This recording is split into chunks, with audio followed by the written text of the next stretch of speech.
प्रेम और आस्था दोनों पर किसी का जोर नहीं। ये मन जहां लग जाए वही ईश्वर नजर आता है। हमारी मन की आस्था और हमारा प्रेम एक ऐसी शक्ति है जिस पर हमारा खुद का नियंत्रण होता है, और हमारी आस्था और प्रेम जिस चीज में भी लग जाए उसी चीज में हमें श्री कृष्ण के दर्शन हो जाते हैं, क्योंकि श्री कृष्ण का वास संसार के कण कण में है। अहंकार करने पर इंसान की प्रतिष्ठा, वंश, वैभव तीनों ही समाप्त हो जाते हैं।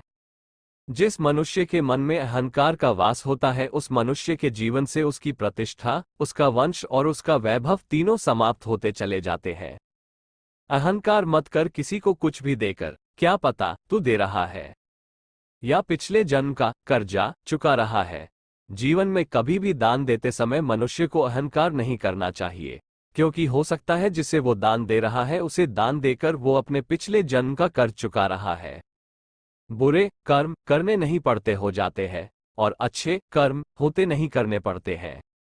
मनुष्य को बुरे कर्म करने की आवश्यकता नहीं होती, बुरे कर्म खुद ही हो जाते हैं। पर अच्छे कर्म खुद से नहीं होते, मनुष्य को अच्छे कर्म स्वयं अपनी इच्छा से करने पड़ते हैं, तभी उसका जीवन सफल हो पाता है।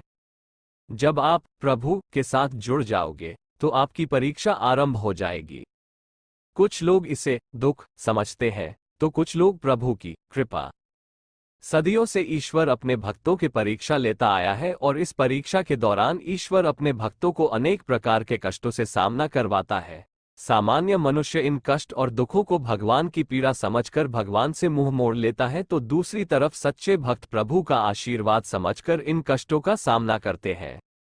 जीवन में समय चाहे जैसा भी हो, परिवार के साथ रहो। सुख हो तो बढ़ जाता है और दुख हो तो बढ़ जाता है। मनुष्य के जीवन की परिस्थिति चाहे जैसी भी हो, उसे हर परिस्थिति में अपने परिवार के साथ रहना चाहिए। अगर उसके जीवन में सुख हो तो परिवार के साथ सुख और भी बढ़ जाएगा, और उसके जीवन में अगर दुख हो तो उसके परिवार के सहारे से वो दुख कम हो जाएगा।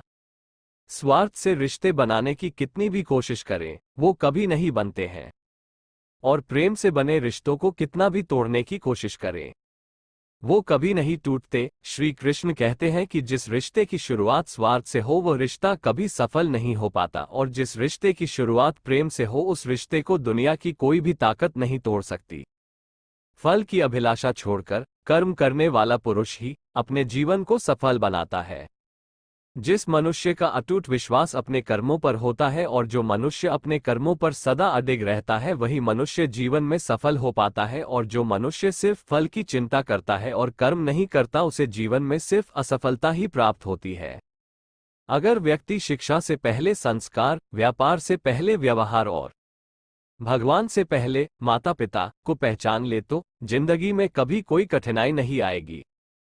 अगर मनुष्य शिक्षा प्राप्त करने से पहले अच्छे संस्कार प्राप्त करें, व्यापार करने से पहले अच्छा व्यवहार सीखे और ईश्वर को पहचानने से पहले अपने माता पिता को पहचान ले, तो उस मनुष्य के जीवन में कभी भी कोई कठिनाई नहीं आती है। वो जो सभी इच्छाएं त्याग देता है, मैं और मेरा की लालसा तथा भावना से मुक्त हो जाता है, उसे शांति प्राप्त होती है। जिस मनुष्य के मन से मैं या मेरा या अहंकार का भाव समाप्त हो जाता है और जिसके मन में सांसारिक मोह माया की लालसा समाप्त हो जाती है, वही मनुष्य अंत में परम परमात्मा की शरण को प्राप्त करता है।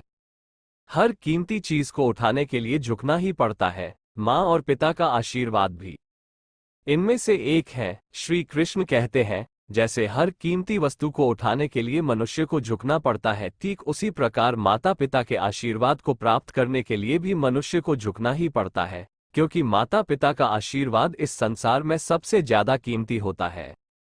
खाली हाथ आए खाली हाथ वापस चले जाओगे। आज तुम्हारा है, कल किसी और का था, परसों किसी और का होगा, तुम जिसे अपना समझकर मगन हो रहे हो। बस यही प्रसन्नता तुम्हारे दुखों का कारण है। मनुष्य की मन की इच्छा और सांसारिक सुख की मोह माया ही उसके दुखों का असली कारण होती है। मनुष्य इस बात को नहीं समझता कि वह इस संसार में खाली हाथ आया था और उसे इस संसार से खाली हाथ ही जाना है।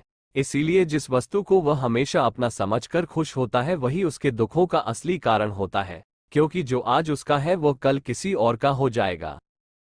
प्यार और तकदीर कभी साथ नहीं चलते, क्योंकि जो तकदीर में होते हैं उनसे कभी प्यार नहीं होता, और जिससे हमें प्यार हो जाता है